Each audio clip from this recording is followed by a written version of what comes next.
Vai começar Ponto de Vista. Oferecimento Best Sênior, o plano de saúde prêmio. Global CIS, inovação que conecta dados e acelera resultados.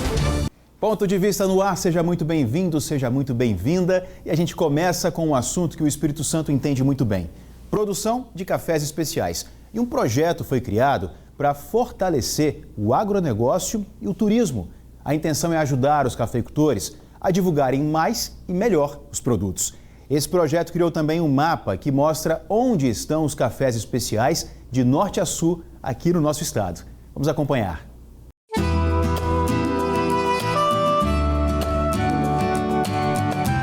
Quando o dia ainda desperta nas montanhas do Espírito Santo, milhares de famílias já estão de pé.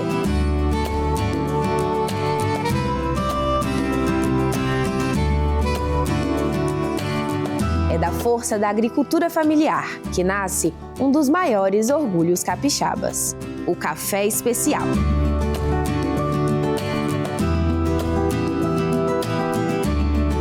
Mais do que um produto, esses grãos carregam a identidade de um estado que aprendeu a transformar trabalho bruto da terra em excelência internacional.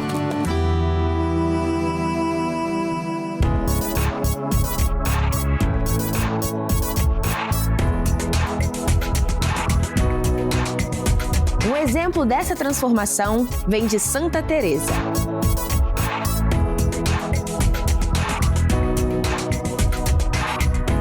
Uma propriedade que antes produzia apenas o café tradicional, hoje ostenta um título de peso nacional.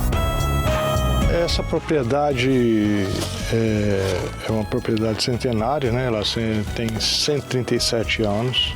Inicialmente produzia-se café arábica. Eu vindo para cá, uma propriedade que é da família do meu sogro, a gente começou a introduzir algumas plantas de conilon, agora já com técnica, né? Clones. E aí a gente começou a descascar café em 2010. Mesmo nesse período a gente teve a certeza de que o conilon tinha bebida boa, né? Ele oferecia a oportunidade, né, como um café que tinha uma qualidade sensorial também, inclusive. Em 2011 para 2012 teve o primeiro concurso de café especial no estado, né? Já café conilon descascado. E a primeira exportação também de café conilon descascado para fora do país. Esse prêmio ele não começou agora, né? Ele começou lá em 2002, né, com a seleção de plantas que a gente vinha fazendo, né, o acreditar, né? Então, assim, você ter 2 cafés da propriedade reconhecidamente como os melhores cafés do Brasil é uma satisfação imensa, né? Então, assim, é a certeza de que você trilhou o caminho que tinha que trilhar.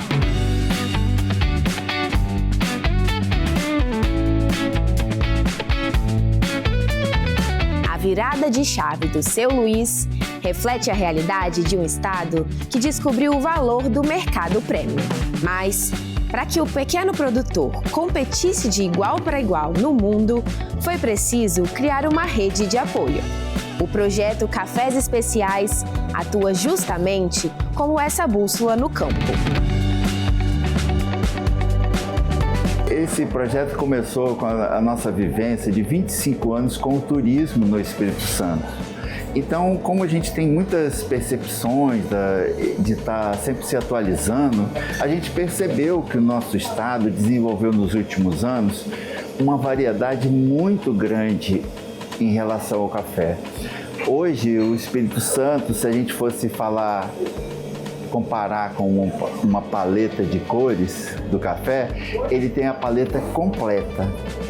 Desde a produção do café conilon, que abastece grandes indústrias que exportam cafés solúveis para o mundo inteiro, passando pelo café comum, commodity, que vai servir as torrefações, e do lado do arábica, aí nem se fala, o universo é completo, desde o café commodity também arábica, as premiações que já se tornaram rotinas. E o projeto está desenvolvendo os produtos turísticos para atender esses turistas que visitam o nosso estado, né?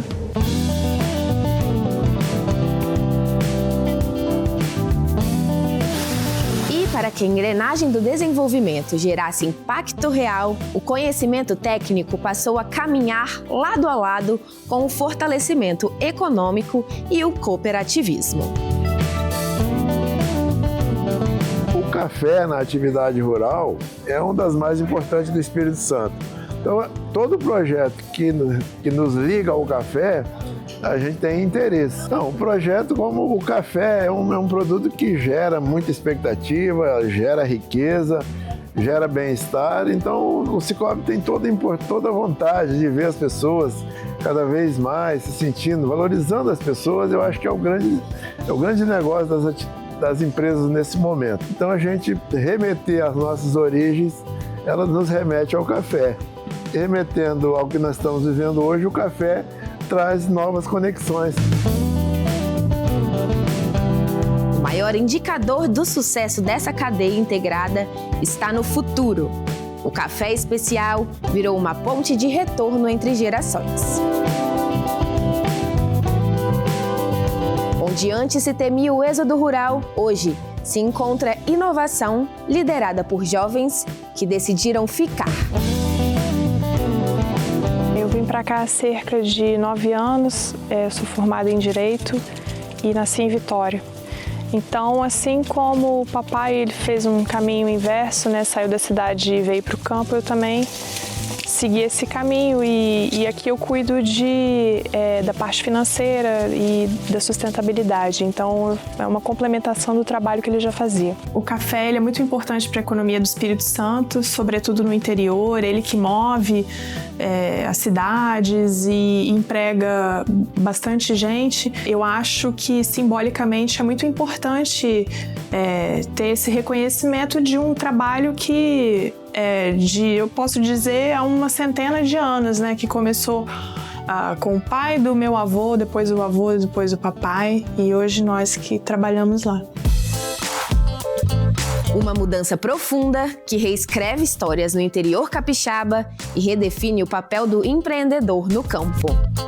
O Sebrae vem atuando com projetos, né, de identificação geográfica, preparando os cafés, dando visibilidade não só com pontuação, com café de qualidade, mas também com o desdobramento desse café. A gente resolve muita coisa com o café, né? Não só coisas de negócios, mas também de relacionamento, de estar com o outro. Então a gente vem trabalhando, mostrando que nós temos aí essa expertise de cafés especiais e fazendo um desenvolvimento com esses produtores, dando visibilidade coletiva e também transformando isso em negócios.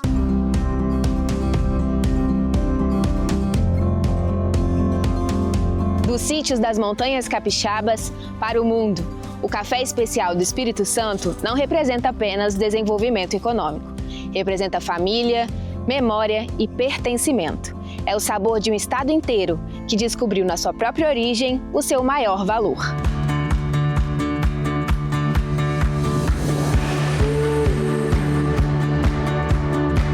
Por trás de cada nota aromática percebida pelos paladares mais exigentes, existe o trabalho silencioso de famílias inteiras. Madrugadas frias, esforço, técnica e resiliência. Nas terras capixabas, o café especial deixou de ser apenas uma bebida. Virou sinônimo de oportunidade, cooperativismo e inovação. O verdadeiro orgulho capixaba, servido em cada xícara.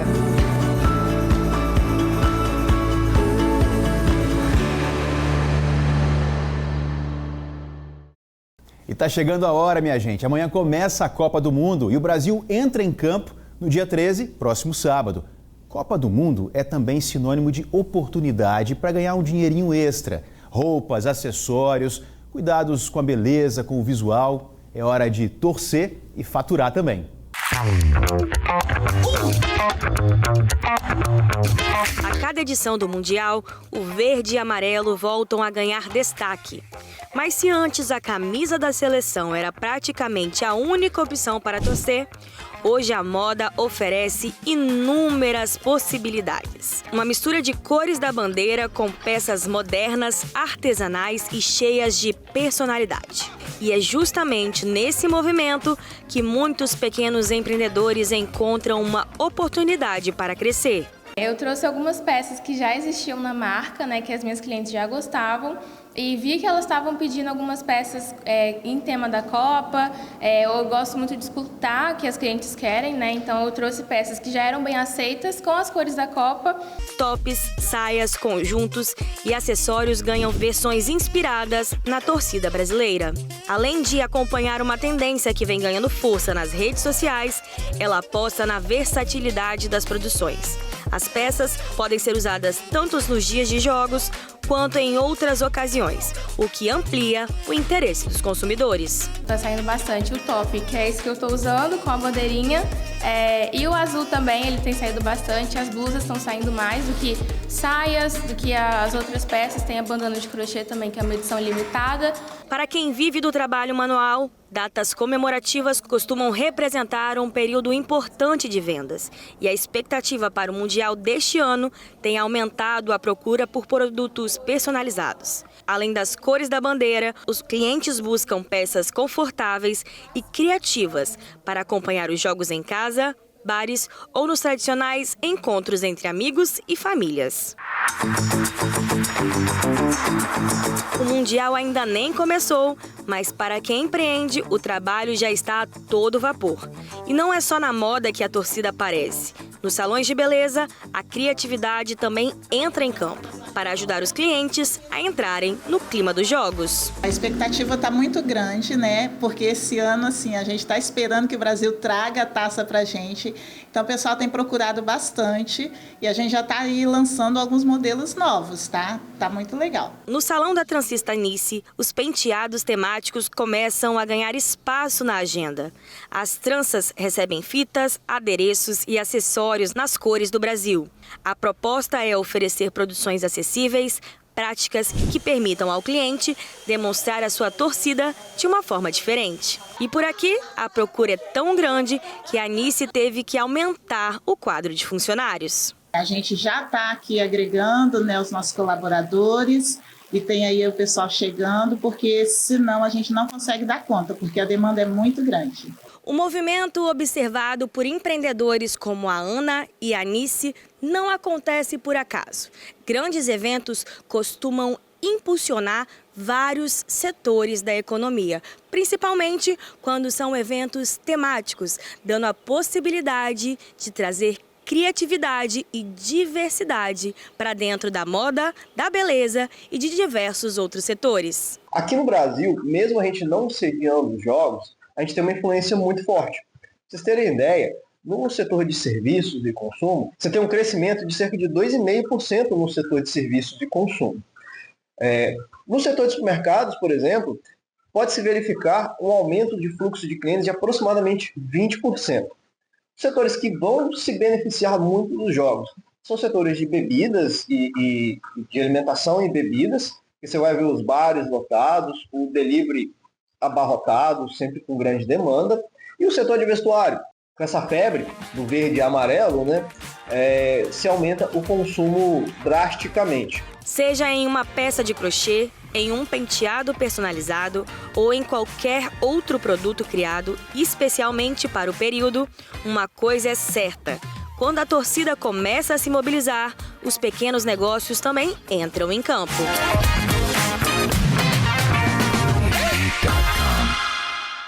Intervalo e no próximo bloco tem o nosso quadro Inovação e Mercado. Segura aí, que é um instante só.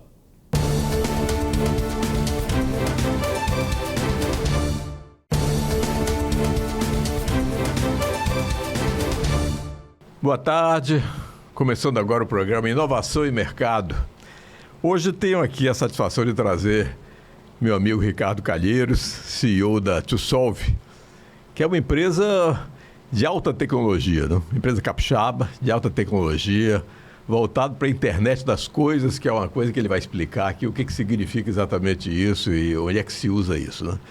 Ricardo, muito boas-vindas, obrigado por atender o convite. Eu que agradeço a oportunidade. E ter a empresa citada como de alta tecnologia por um cara que conhece tecnologia como você me deixou muito orgulhoso, muito orgulhoso. Obrigado. Vamos lá, então vamos conversar o seguinte. A TwoSolve é uma empresa, como nós falamos, de internet das coisas. O que é internet das coisas? Vou explicar para o público. Simplificando bastante, sempre bom usar um exemplo, né? Internet das coisas, na minha concepção, é a transformação de dados em informações úteis para a tomada de decisão. É você usar, por exemplo, um sensor para medir uma grandeza e, a partir desse valor ou de um alarme, você tomar uma decisão. Então, se você tem, por exemplo, um freezer na sua casa que não pode ser desligado, ou se ficar desligado, você precisa manter uma observação sobre ele para não perder o que tem dentro. Isso pode aplicar a um freezer de medicamentos, por exemplo.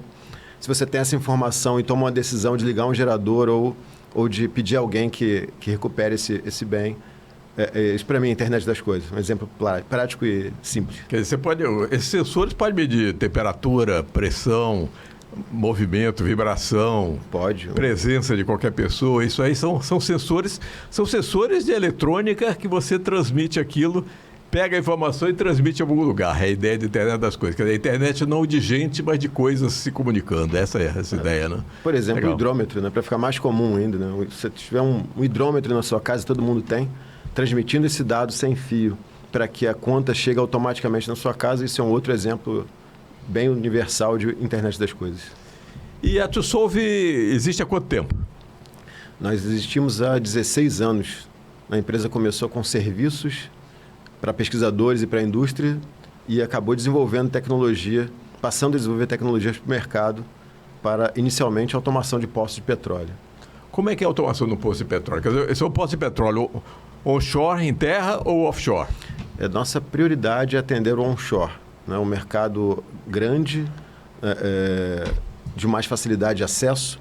Então, um poço de petróleo, ele tem sistemas de elevação artificial, tem bombas de diversos tipos. É aquele cavalo mecânico que se vê na... É um termo muito comumente chamado de cavalo mecânico. No mais técnico, é a unidade de bombeio mecânico, que é um dos métodos. Então, nossa tecnologia viabiliza com que esse equipamento seja monitorado remotamente, monitorado e controlado, e vigiado também. Então, a gente consegue integrar câmeras e sensores de pressão para detectar uma tubulação íntegra ou nível de um tanque, porque nem todo poço está conectado a uma estação de tratamento. Você pode ter um tanque isolado recebendo o petróleo que vai ser transportado por uma carreta, por exemplo. E esses poços ficam no meio do mato, né? Fica em local isolado, no meio de uma fazenda. E é muito forte aqui no Espírito Santo e subindo para o Brasil, né? Bahia, até o Rio Grande do Norte, tem muito poço onshore chamado. Muito poço. Aqui no estado do Espírito Santo, em condição operacional, nós temos aproximadamente 700 poços só com um operador. Temos um número absurdamente maior de poços, mas operando ou em condições de operar, né, operando temporariamente, aproximadamente 700 ativos. 700 poços de petróleo. Distribuídos em uma área gigantesca. E antes, quer dizer, como é que fazia? O poço fica lá no meio do nada e a pessoa que controla aquilo, a empresa que produz aquilo, ela tem que ir de vez em quando um carro lá não sei aonde buscar isso para ver se chegou o nível. Quer dizer, vai produzindo petróleo e armazenando em algum lugar e depois tem de vir uma carreta buscar. Essa é a ideia. E aí, com isso, você controla do celular, né? Exatamente. O que está acontecendo. Exatamente.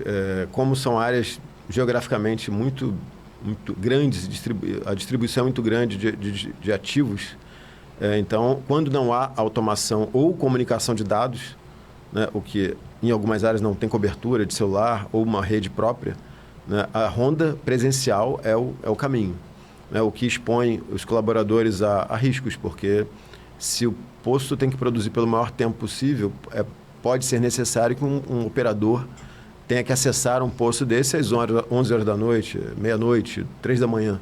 Então, quando você tem esse monitoramento por imagem, por sensoriamento e o controle, você pode estar religando ou mudando o regime de operação, né, e vigiando esse ambiente para acionar, por exemplo, uma força de segurança adequada, para que um operador não se exponha ao risco sem ser um profissional adequado para isso. Então, isso é a internet das coisas. Que mais de exemplo vocês têm na TwoSolve? Nós temos alguns exemplos de monitoramento, por exemplo, de propriedades de águas e efluentes industriais, né, onde você precisa tratar esses efluentes de forma a reaproveitar água, né? A água é um recurso cada vez mais valorizado e numa indústria isso é mais valorizado ainda, né? Acho que eles têm uma consciência maior do que o usuário comum, né? Porque é custo de movimentação, de captação, custo de tratamento, né? E de reaproveitamento desse recurso. Quer dizer, você usa a água de alguma forma, aquela água fica com resíduos lá da produção e você tem que limpar para devolver para o rio. Aí você controla isso, é isso? Exatamente, né? Por exemplo, podemos utilizar a água como chuveiros dentro de uma chaminé, vamos dizer assim, um exemplo bem de um lavador de gases para capturar aquele particulado que sairia por uma chaminé ou por uma exaustão, né? E poderia virar um incômodo, né? Numa região metropolitana. Então, essa água captura esses sólidos, eles só são depositados e tratados, né? Utilizando de maneira mais racional possível o produto químico, para poder você reaproveitar essa água. E o que não for reaproveitado, ser devolvido à natureza dentro de um enquadramento que não a prejudique. E você faz isso onde hoje em dia? Nós temos indústrias como a ArcelorMittal, como, por exemplo, a ArcelorMittal, né? Uma indústria que vem investindo muito em tratamento, em redução de emissões, né? E consumindo tecnologia local para isso. A gente tem muito orgulho disso, de ter esse parceiro. A TwoSolve é uma empresa de quantas pessoas hoje? Nós encerraremos o mês com aproximadamente 54 pessoas. Quer dizer, não é uma startup nem na idade nem no tamanho mais, né? Já é uma empresa de certo porte, né? Posso me orgulho de dizer que temos o espírito startup. Eu acho que o que para mim é espírito startup é de inovar sempre, de fazer isso num tempo curto, né? E de usar a tecnologia da mais moderna possível. Então, somos dotados desse espírito, né? Movidos por esse sentimento, mas realmente, legalmente, já não somos startup há algum tempo, né? Você me disse antes que estava mexendo também com caminhões, né? Controle de caminhões e telemetria de caminhões. Como é que é essa atividade de vocês hoje? Envolve hardware e software também? Também. Hoje nós atendemos a grandes indústrias, como, por exemplo, a White Martins, né? Monitorando integridade de ativos, né? Integridade de um caminhão-tanque, a eficiência de entrega de gás num cliente, né? Tudo isso para evitar perdas, e quando se perde um produto durante um transporte, você acaba tendo que repor o que você perdeu. Então, o investimento de indústrias como essa em ter esse tipo de tecnologia não visa simplesmente reduzir perda e aumentar lucro. Tem uma grande finalidade também de reduzir emissões, porque são caminhões transitando e entregando produto. Então, se você é mais eficiente nisso, você precisa fazer rodar menos, né? E consumir menos diesel e, consequentemente, gerar menos emissões. E quais são os planos para o futuro? Os planos para o futuro começaram a ser construídos em 2019 e foram sendo amadurecidos, né, ao longo de alguns anos, com muito investimento em gestão, em planejamento. E os planos agora, além de, lógico, de solidificar cada vez mais a TwoSolve, é de aproveitar esse potencial de construir soluções muito específicas, né, para segmentos mais nichados, como, por exemplo, o setor de petróleo ou o setor de logística por caminhões, e criar novos negócios. Então, o plano para o futuro, já que parte desse futuro já vem sendo realizado, é fortalecer os negócios que a gente vem desenvolvendo a partir das tecnologias que criamos ou ajudamos a construir. Então, hoje nós criamos um outro braço na operação, que é um braço de investimento em startups. Então, nós temos startups fundadas por terceiros ou spin-offs do nosso próprio negócio, que, além de viabilizar, né, além desse movimento, viabilizar o desenvolvimento desse negócio, ele viabiliza com que a gente transforme mais colaboradores em empreendedores, né? Assim como a nossa empresa nasceu com 2 fundadores e hoje somos 10 sócios, né, e a maior parte deles ex-funcionários que ganharam cotas do negócio, com os novos negócios esperamos também trazer novos colaboradores-chave para que sejam sócios desses novos negócios. E esses novos negócios sempre em alta tecnologia, sempre envolvendo... Sempre em alta tecnologia, envolvendo eletrônica e software, né? Não muito fechado numa aplicação específica, mas sempre envolvendo, sempre conectados por eletrônica, software e muita inteligência artificial. A gente tem intensificado bastante nosso olhar para isso. Ricardo, bom, infelizmente o tempo nosso está esgotado, mas eu parabenizo você por isso e diga aí as suas últimas considerações e o exemplo aí que você pode dar para quem queira trabalhar nessa área de alta tecnologia. O que você sugeriria para alunos e para estudantes em geral, por exemplo? Eu faço sugestão não só para os alunos, mas para professores e para a iniciativa privada também, para empresários como eu. Eu acho que a gente precisamos todos estar muito mais conectados. Eu acho que o aluno ele precisa ter uma visão muito mais clara sobre para que serve aquele conhecimento que ele está adquirindo ali naquela instituição. Então, e o professor utilizar isso como uma ferramenta de engajamento. Né? Acho que não é segredo que o sistema educacional ele vem sofrendo com evasão. Eu acho que mostrar na prática para que serve o conhecimento, em que ele se transforma, o quanto ele muda numa operação industrial, isso pode ajudar muito no engajamento e na descoberta ou na construção de novos talentos. Ok, Ricardo, obrigado. Estamos encerrando aqui o Inovação e Mercado. Muito obrigado. Por hoje é só, obrigado demais pela companhia. Ponto de Vista sempre às 14h, aqui na sua TV Tribuna Band. A gente se vê.